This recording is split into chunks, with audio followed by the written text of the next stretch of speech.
Matt Moscona. I'm very important. After further review. Say it one more time. After further review with Matt Moscona. And here we go. Live from the Mercedes-Benz of Baton Rouge studio. Let's ride!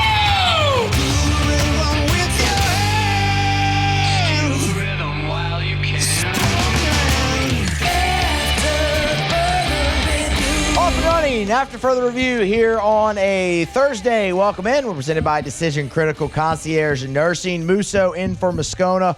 One more day for us, as a matter of fact, taking the 4th of July weekend off. And when we return on Monday, everything will be back. Well, actually, not true. I'll be out. So not everything will be back to normal on AFR, but Matt will be back. Jacob Beck here, Paul O'Neill along for the ride as well. And we're glad to have you as this mic just continues to fall down. All right, I think there's been some issues with that. I don't really know what's going on with it, but I'm not going to lie. It seems to have started since Hester moved over to that mic. Maybe it's Hester's fault. I think it might be. We're going to blame Hester. Paul, we have another mic in this building somewhere? I mean, goodness We definitely gracious. do. This thing. Yeah, but does that one do the same thing this one does? We'll see. I'm just not going to touch it for the rest of the show, and I think we're going to have a good time. All right. Welcome in. Glad to have you along for the ride. We have a ton to get to. Ross Jackson will join us 4:15. Ross has just been on a heater over at LouisianaSports.net, pumping out great Saints content, and he had about 3 pieces that I saw throughout the course of the week that all caught my interest, and I want Ross's take on all of it. So he's going to be here to talk about that with us at 4:15. Of course, LSU on the recruiting trail, they go 1 out of 2. We're going to talk about Trenton Henderson here momentarily. We have updated Heisman odds as well and what it means for week 1. Who can really separate themselves from the pack week 1? Yes, Garrett Nussmeier is included in that. We will get to all of it here today, but let us begin as we do every single day right now.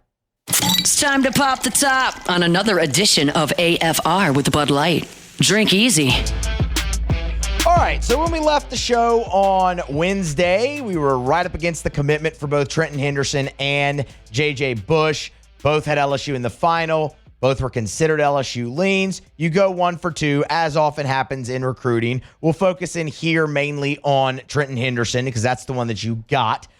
Later on, maybe a thought or two on J.J. Bush, but, you know, he's going to go play for Arkansas, so I really don't have many thoughts on that. I mean, good luck in Fayetteville, kid. Trenton Henderson, though, is a absolutely massive get for LSU because, one, that's a 5-star, and you're never going to shake a stick at a 5-star, obviously, when they choose your school. It is an out-of-state guy from a talent-rich state in Florida, and you got him away from 2 SEC opponents in the Gators, who's a rival, and the University of Texas as well. LSU really charged down the stretch in this recruitment, as Shea Dixon told us on Tuesday, and they're able to secure the commitment from Trenton Henderson. So 5-star, it's LSU's sixth top 100 commitment so far out of 12 in the 2026 class. He is, depending on which service you look at, either the second or third highest ranked commitment in LSU's class. 6'4", 225 pounds, extremely athletic. One of the things I love about Henderson, he's a 2-sport guy in high school. That is always a major green flag for me, really in any sport. When you're looking at recruiting, but especially, you know, football, baseball too, because you never want them to like specialize really in one thing. You want them to do different things throughout the year. But Henderson, normally when you look at 2-sport guys in football, it's football and track and field. For Henderson, it's basketball. So, I mean, right off the bat, that shows you the athleticism that he has, the speed off the edge really stands out. Bit of a versatile guy, but when you look at the jump he made from his sophomore year in high school to his junior season this past fall, it is hard to miss. As a sophomore, he had 3 sacks. As a junior this past fall, that jumped up to 10. He also added 18 TFLs. And to go along with the 10 sacks, an additional 20 quarterback hurries. When you're looking at projectability and further development just as a senior in high school, you're going to see those numbers obviously jump. And you look at him already, as we said, at 6'4", 225 coming into LSU. man, that's a great spot to be in because as soon as he gets in, we'll see, obviously, if he's an early enrollee or not. A lot of guys choose that path. Don't know yet for Trenton Henderson. So we'll wait and see. But if he gets in early and gets into LSU's strength and conditioning program in the spring, that's a guy, when you look at all the measurables, where he ranks in the country, the 5-star, that you go, okay, that's someone that maybe you could potentially see on the field in some capacity, giving you something as a freshman in 2026. Now, the other part of that is, obviously, you have to get him all the way to National Signing Day in the early signing period. And things can change, and there are the NIL and rev share and all of those things that factor in now. But all you can do right now is say you've got him committed, and you look at what he could bring to LSU, and he could bring an awful lot. And the reason I really like this is it's a position of need for LSU. Like, look back at edge rusher, if you will, with me for a moment with LSU. And it's really been a portal. I don't want to say like mercenary position for LSU, but they've done work in the portal, whether it be Braden Swinson, Ovia Gofu, all those guys they brought in. Savion Jones developed quite well under Kevin Peoples. That's a guy that you had signed, out of St. James in your recruiting class. That's great. But for the most part, it's been a portal position for LSU. You look back a couple years ago, Deshaun Womack, Jackson Howard, both those guys, like top 100 edges coming out, they've both entered the transfer portal and really did so, kind of before last year and this year. A season ago, you only signed one edge rusher, or I should say a cycle ago, you signed one edge rusher in Damian Shanklin. That was it. Swinson, Jones, they move on in the draft. You go back into the portal for this position, and you get Patrick Payton, Jamari Butler, Jack Pyburn, who are going to bolster your defensive line immensely in 2025. The problem there is, though, they're all out of eligibility after 2025. You're going to really need to replace at the edge rusher position. And you have guys like a Kalaj Cobbins, who they're really high on. But he's played in 7 games so far. And his most extensive action came against Baylor in the bowl game. Dylan Carpenter's a redshirt freshman. He just hasn't played a lot. CJ Jackson, redshirt guy. We'll see what you can get out of Shanklin. But there's a real possibility that your most experienced that you return for 2026 is Gabe Relaford, because Relaford will play plenty here this season. That's going to be a big spot for LSU in the 2026 offseason, or I should say the 2025 offseason, heading into the 2026 season. And that's the main reason that landing Trenton Henderson is so huge.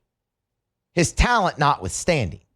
Just you need bodies at that spot if you're LSU going forward. And you could dip back into the transfer portal. You know what? I'm sure they would. Not to put the cart way before the horse. They haven't even played this year.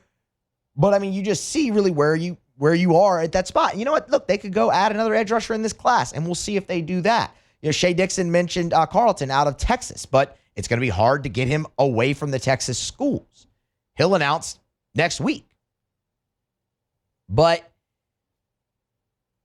it's that need that you're going to have there is why I love. And again, when you're looking at the two, and you would have loved to have had both Henderson and J.J. Bush, 100%. But when you're looking at the two, one, Henderson's a 5-star, and two, edge is a much bigger position of need than linebacker right now for LSU. It's not to say they're not going to go out and sign a linebacker in this class. I'm sure they will.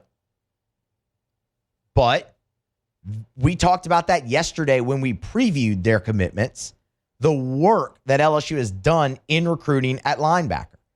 Keelan Moses, Charles Ross, Jaden Breaker, Zach Weeks, Devon Keys. Like, you feel really good about that spot going forward if you're LSU. So for me, the get of Trenton Henderson is just massive on so many different levels. And it's a great get. And you know what? After you had all those official visits and all the big official visit weekends that you did in June, to start July off with a 5-star, you don't get a better step in the right direction with that, regardless of what happened with a guy like J.J. Bush. And when you look at LSU's defensive line class so far that they've put together here for 2026, depending on which recruiting service you subscribe to, it's 2 5-stars. And the number one interior guy, number one defensive lineman in Richard Anderson out of Carr, and now Trenton Henderson. That is loud for LSU up front on the defensive line in 2026. And you know what? I'm sure they're not done. They'll just keep on trucking. For what it's worth, with the addition of Henderson, LSU's class moved up to number 5 in the country. That has since dropped 1 spot because recruiting, it's fluid. LSU stands at number 6 right now in the nation, up 1 spot from number 7 where they were entering Wednesday night. So paying dividends, and they have a long way to go. And there's some big fish left out there, obviously, for LSU, and a lot of them will announce in the coming week. The biggest being Lamar Brown on Thursday, July the 10th. So we'll have plenty to talk about more with recruiting. Shay will be back with us on Tuesday, and he'll preview Lamar Brown. He'll react to Trenton Henderson and all of that. But as far as my opinion goes, you couldn't have landed a bigger fish right there if you were LSU, a 5-star at a major position of need to start what's going to be a huge month for you in July. All right, we're going to grab a break. Our first break of the show. We'll come back on the other side. Continue the football conversation. I want to look at the SEC quarterbacks and not necessarily really Garrett Nussmeier. Everyone around, what are we to make of this year in the league when it comes to quarterbacks? Because there's a lot of interesting dynamics. I'll explain what I mean next here on AFR. After further review. Brought to you by River City's 1 Hour Air, where they're always on time or you don't pay a dime. 752-0001-752-0001, where they're always on time or you don't pay a dime. I love sharing 5-star Google reviews. Here's one from Ricky Gomez, who said Chris, his technician, was very professional and knowledgeable during the HVAC evaluation. He provided details and recommendations in a clear and concise manner. That's one of the things that always stands out. If you're having an issue with your AC or your heater, and River City's 1 Hour Air sends out a technician for an evaluation, they're going to explain your options to you. And that may sound simple, but none of it, I don't know anything about an HVAC, neither do you. Let's be honest. So whenever they go get up in your attic or they go look at your HVAC unit on the side of your house and they come talk to you, they're going to explain very clearly what's happening and your options to remedy it.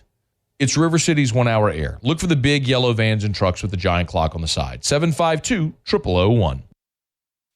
After further review with Matt Moscona, presented by Don Juan Cigar Bar.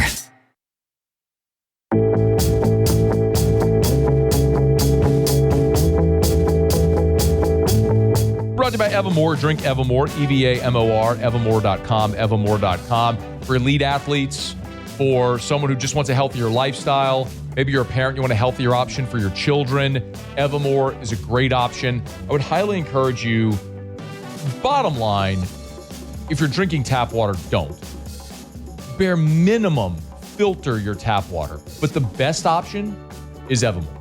This is natural artesian water. It's underground aquifers on the north shore of Lake Pontchartrain, right there in Covington. They dug well into that aquifer, and it's literally thousands of years in the making. That's why they call it Mother Nature's masterpiece. That's what they're pulling out of the ground. The only filtration is take the sediment from the ground out of the water, and it goes right into the bottle. So it never touches air until you uncap it, take that first delicious sip.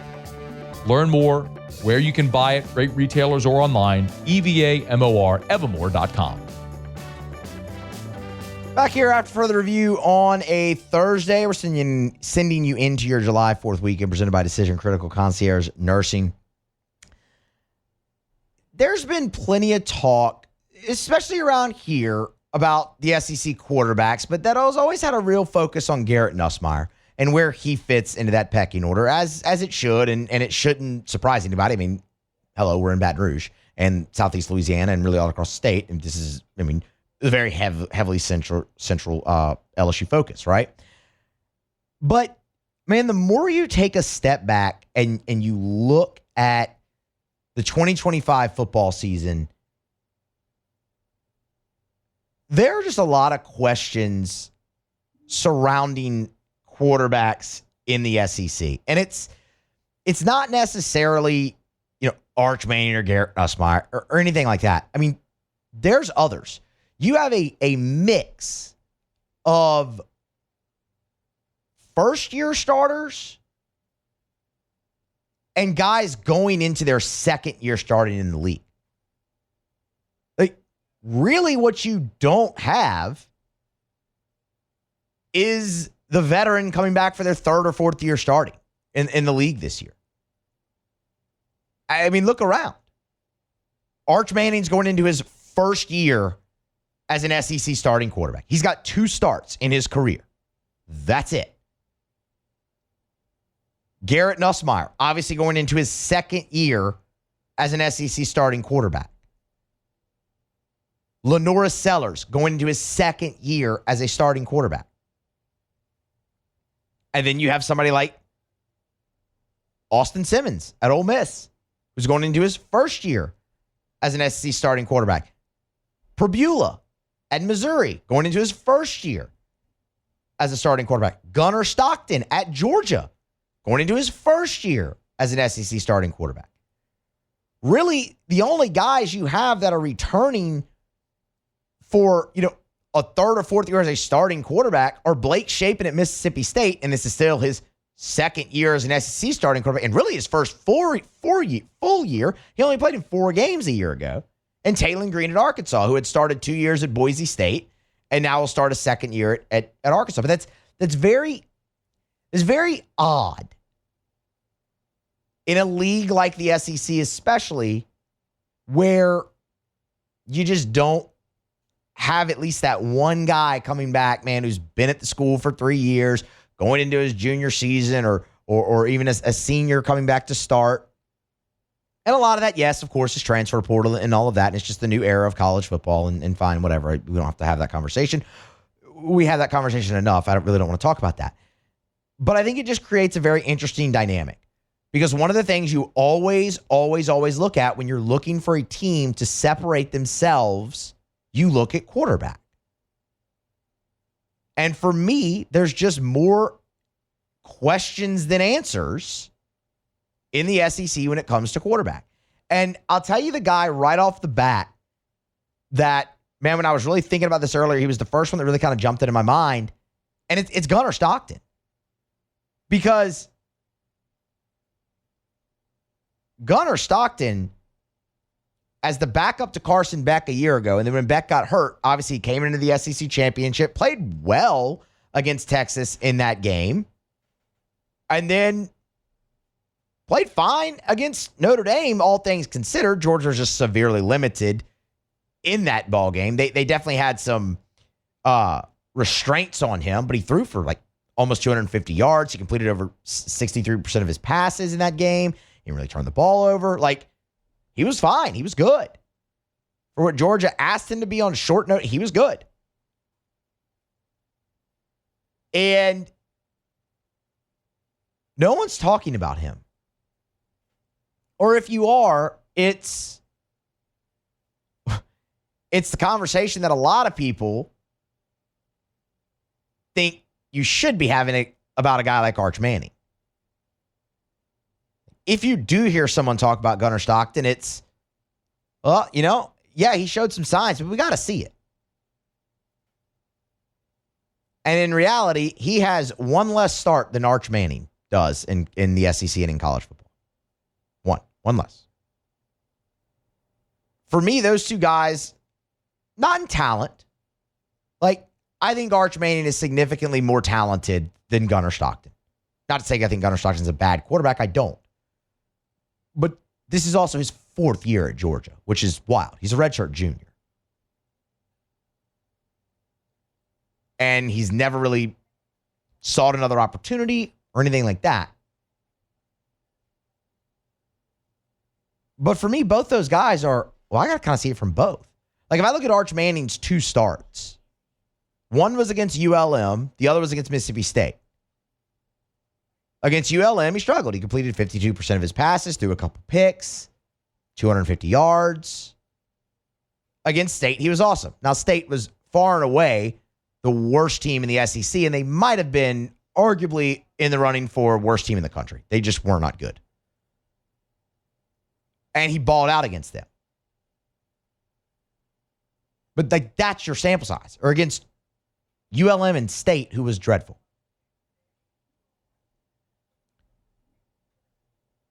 I think Gunnar Stockton has a chance to have a really good season. You know Georgia's defense is going to be great.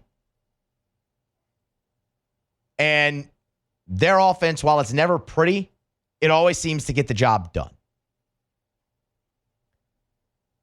Stockton's really that guy that I circle. When you get to Alabama, you have Ty Simpson. I mean, no matter what Alabama does, they're in that boat of a guy being in their first year starting in the SEC. And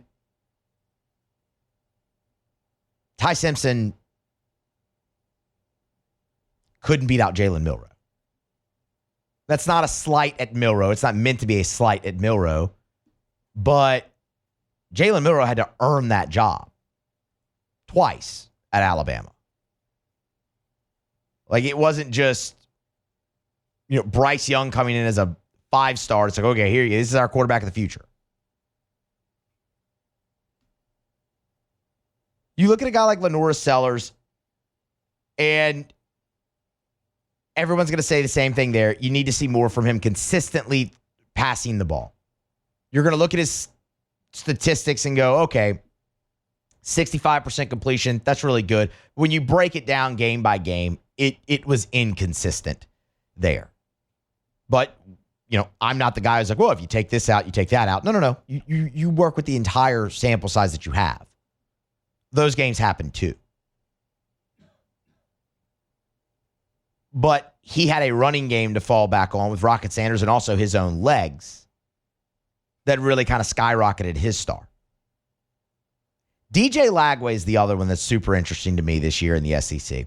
Outside of a guy like Gunnar Stockton, Lagway's next. Like, he's in that next tier for me of I really want to see what this looks like. Because when you look at Lagway's stats from a year ago, he only started half the season. Remember, Graham Mertz was the starter for Florida a year ago. Gets hurt. And then Aiden Warner, the walk-on from the Ivy League, started over Lagway at first. So you end up with 6 starts for Lagway. In essence, this is like his first season as a starting quarterback in the SEC. And because he has half a year under his belt, I mean, when you get to November, you should expect him to be a seasoned vet. But in that small sample size you had of him as a starter, and really just in general, the passing numbers weren't great. I mean, LSU's defense wasn't very good a year ago. DJ Lagway completed 50% of his passes against LSU. He also had a very good running game to fall back on with a freshman like Jaden Ball and Montrell Johnson. But he threw 12 touchdowns, 9 picks. Didn't crack 2,000 yards passing. Didn't run a whole lot. Everyone looks at him as dual threat. He ran for 100 yards. Didn't even get into the end zone. I get why everyone's high on him. Former number 1 quarterback in the country. Former 5-star. Dude's super athletic. Like, all of that, like, I understand. But you talk about a guy you still need to kind of wait and see on. It's Lagway. But he's got that ability that it's like, okay, if it does click, look out. He's going to be really special. And could be a key to Florida having a much better year than most anticipate. And boy, does Billy Napier need that. And the last guy that I really wanted to kind of talk about here is Austin Simmons at Ole Miss. Because while he's going into his first year as a starting quarterback in the SEC, when he was given any shred of extended time a season ago for the Rebs, he was really good. Everyone's going to point to Georgia, that Georgia game, where, we all had that same thought When Jackson Dart went down, it's like, oh boy, here comes the avalanche on Ole Miss. And Austin Simmons comes in and takes them right down the field. He ends up going 5 of 6 in that game for about 81 yards, takes them right down the field. They score a touchdown and start piling on. And everybody's just like, okay, whoa. The problem is, that's what we all remember. I think Austin Simmons fits Lane Kiffin's system incredibly well because I think just about any quarterback does. It's a very quarterback-friendly system, and he's extremely talented. And I'm not really in the camp that thinks Ole Miss is going to take some giant step back. I want to wait and see how their defense is. Their running game concerns me, but Lane's going to figure out a way to put up points. I think Pete Golden's a really good defensive coordinator. I think Ole Miss will be fine. I think Ole Miss can probably go 9-3 again this year.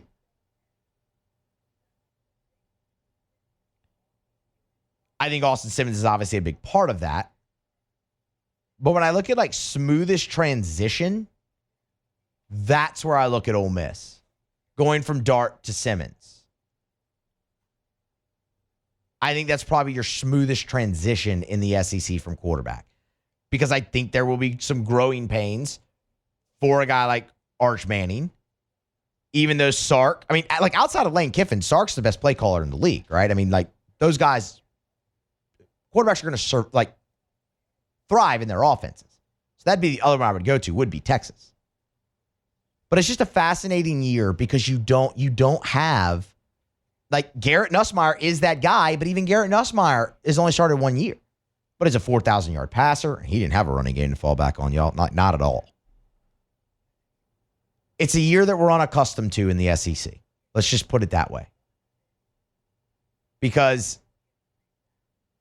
there isn't really one team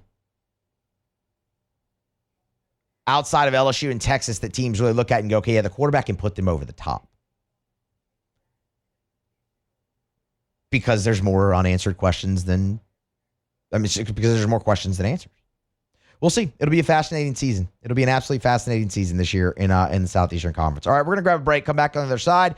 We'll go around the SEC, give you a quick thought on J.J. Bush picking Arkansas and not LSU. It's a Thursday edition of AFR presented by Decision Critical. Stay here. After further review. Brought to you by Action Industries, proud partner of LSU Athletics. ActionIndinc.com. That's where you find them online. You can find them on LinkedIn as well. And one of the things that I tell you often about Action Industries that I really respect the most is Action Industries, they know who they are as a business. They've been around since 1982. So in 42 years, they've really developed a reputation among the petrochemical and refinery markets. And so when it comes to those contractors, these industrial and commercial contractors, like their safety record is exemplary. The work that they do is exceptional, which is why they thrive on repeat business. Well, you don't keep getting hired for 42 years if you're not doing great work. That's Action Industries. But also they know who they are. There's some giant companies that do these mega projects, and they're not going to bid on a $200 million project. But if you have a 100-man job, that's their sweet spot. They're perfect for that. You need to get to know Action Industries. ActionIndinc.com. After further review with Matt Moscona, presented by Don Juan Cigar Bar.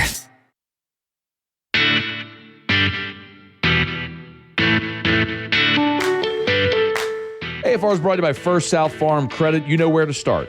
Your first call, your first visit, your first option when it comes to buying land in Louisiana is First South Farm Credit. And honestly, it doesn't even have to be land in Louisiana because First South Farm Credit can help you buy land in any of the contiguous 48. And they've got more than 40 branches in Louisiana, Mississippi, and Alabama. So if you're right here in the Southeast, there's First South Farm Credit locations all near you. But remember, like, for example, let's say a lot of our audience in New Orleans, of course. You're living in New Orleans, maybe you're starting to build a family, grow a family. You want to move to the North Shore like a lot of people do. You want to buy the 100 acres in Tangipahoa. You can. And First South Farm Credit can help because they have an office in Amite. So you can walk in there, you can do business with someone who talks like you, lives where you live, and help you buy land wherever you want to buy land in the contiguous 48. It's First South Farm Credit. If you're thinking of buying land, your first call, your first option should be First South Farm Credit. FirstSouthLand.com. All right, welcome back in. Thursday edition of AFR, last show of the week for us here. We will observe the 4th of July holiday, take that off, be back on Monday. Presented by Decision Critical Concierge Nursing. Let's go ahead and go around the SEC. Around the SEC, bringing you the biggest news from the nation's best conference. The Texas Longhorns. Texas and Steve Sarkisian, they landed a commitment from linebacker Kosi Akpala on Thursday. Chose the Longhorns over Penn State, Miami, and Baylor. 6'2", 230-pounder. Number 281 overall prospect in the nation. Number 42 edge rusher. The Longhorns, though, will be moving him to linebacker, even though he's listed as an edge. They roll on. The Florida Gators. Billy Napier in Florida, they landed a commitment from 2026 defensive back C.J. Hester on Thursday. Hester, 6'1", 185-pounder out of the state of Florida, so an in-state guy. Chose the Gators over Auburn, Georgia, Syracuse, Iowa, others. Number 41 safety in the country, 68th overall recruit in the state of Florida. In the state of Florida, even though he's listed as a safety, Florida plans on moving him to corner. The Ole Miss Rebels. Speaking of corners, Ole Miss, they land a commitment from in-state corner Iverson McCoy. He chose the Rebels over Mississippi State on Thursday. He's a 3-star. He's listed as the number 475 overall prospect in the nation, the number 46 cornerback.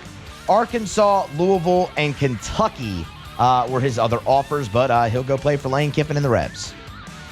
The Arkansas Razorbacks. The Arkansas Razorbacks, they're working on their 2027 class already. They picked up their second commitment for that cycle. It is quarterback Joaquin Calviuclis. He announced in favor of the Hogs on Thursday. 6'2", 195-pounder. He's a 3-star. Chose the Razorbacks over Purdue, Georgia Tech, Virginia Tech, West Virginia. He's the number 58 quarterback in the country for the class of 2027.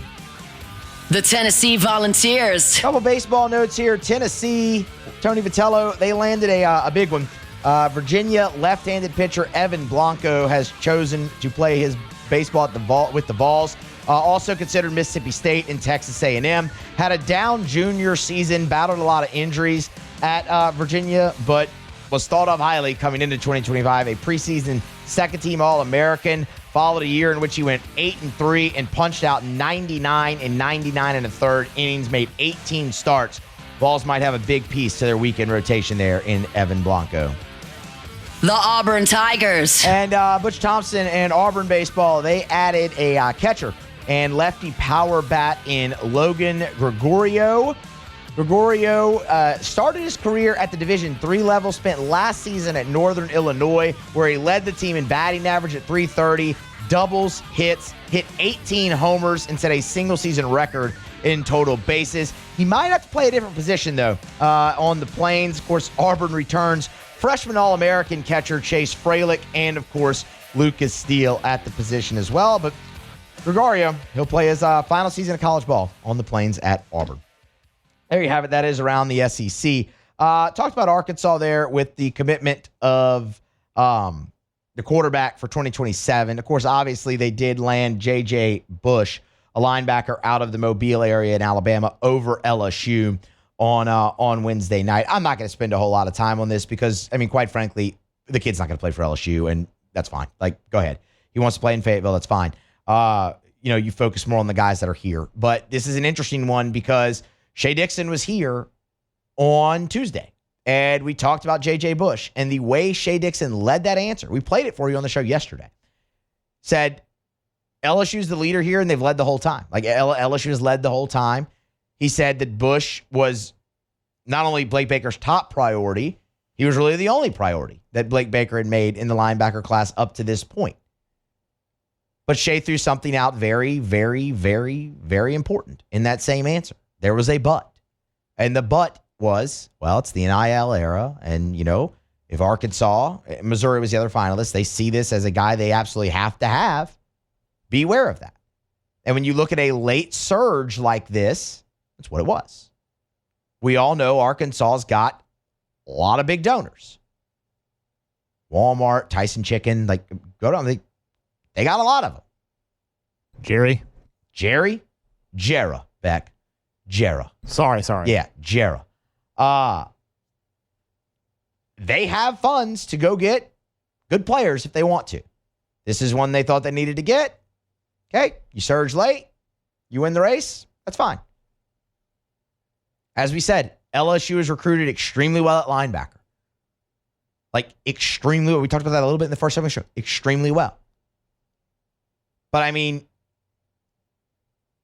you don't really have to look hard to see what happened here, right? I mean, LSU does not lose many recruiting battles to Arkansas, especially for somebody who, a guy like Blake Baker, made top priority.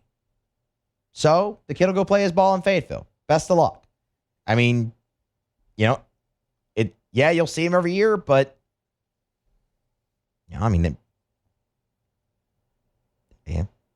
finishing second's important, right? Maybe he comes back around. We'll see. But good luck. I mean, enjoy probably going 6-6, 7-5 in Fayetteville and get your bag, kid. Nobody's gonna blame you for that. At least I know I'm not. So J.J. Bush picks Arkansas over LSU. But LSU landed Trenton Henderson, which was just a massive get at a massive position of need, a 5-star. And we went through it in the first segment. And, I mean, I think that's a guy who you get him here, you get him through the early signing date and all that, and he's potentially an impact player for you as a freshman in some capacity. So that's huge. You win some, you lose some. It's going to be a big month for LSU on the recruiting trail. All right, we're going to grab a break. Come back, wrap up hour number 1 of AFR here on this Thursday. We've had a lot of uniform talk this week, whether it's the patches on LSU's jerseys or things like that. One more note. There could be some new uniforms coming to a New Orleans team. We'll tell you about it next to close out hour number 1. AFR.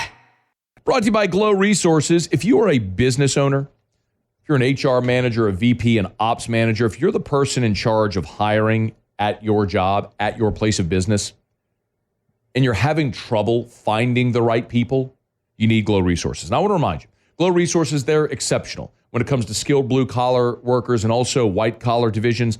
Remember, Glow Resources has a full professional placement division. So we're talking about office administrators, executive-level assistants, assistant controllers, plant managers, scheduling assistants, basically any type of office job. Accounting, HR, marketing, managerial, supervisor roles. If you're having trouble finding those people and sometimes hard to fill roles, Glow Resources specialize. They recruit nationwide. For example, they had a Baton Rouge company that was looking for an engineer. They found the employee in Florida to work the job in California. It's Glow Resources. Check them out online today. glowresources.com. After further review with Matt Moscona, presented by Decision Critical Concierge Nursing. Healthcare for your lifestyle. Learn more at decisioncriticalbr.com.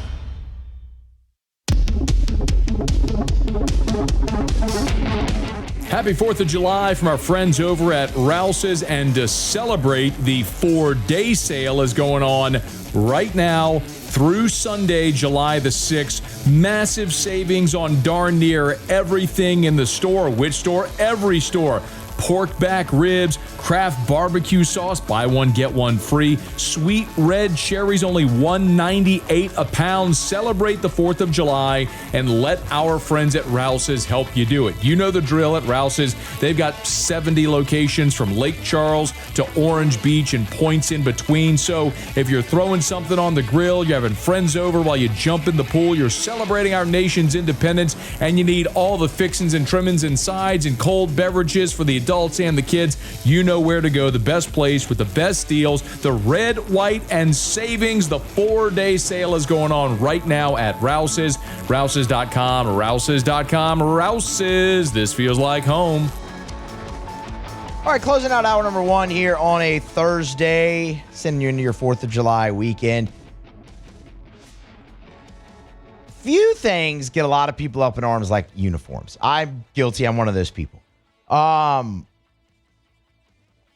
a new uniform is always exciting for your team, right? You always get a little, get a little antsy. Like, oh man, how's it going to look? What game might they wear it in? Things like that. And then it ends up sometimes being the smoky gray uniforms that Tennessee released today, which are just absolutely horrible.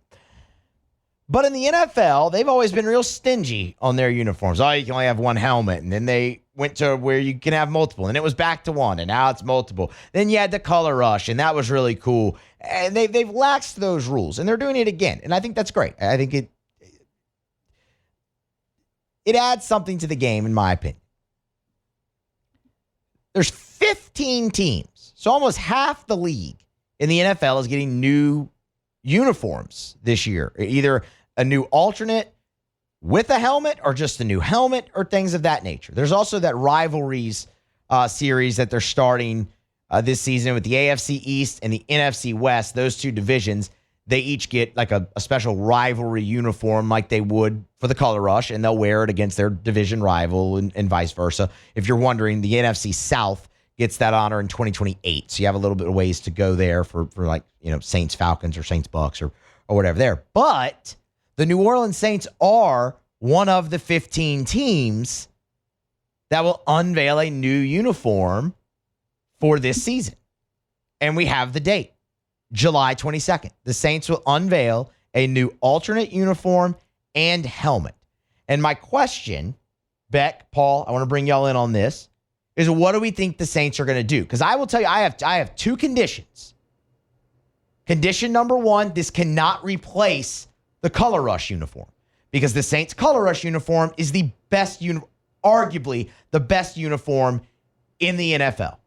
For me, I think it is. I think it's beautiful. I wish the helmet matched it, but other than that, like the jersey pants combo with the Color Rush, it's incredible. Number two, this better get rid of whatever abomination of a rendition that black helmet is that they currently have, because that thing sucks.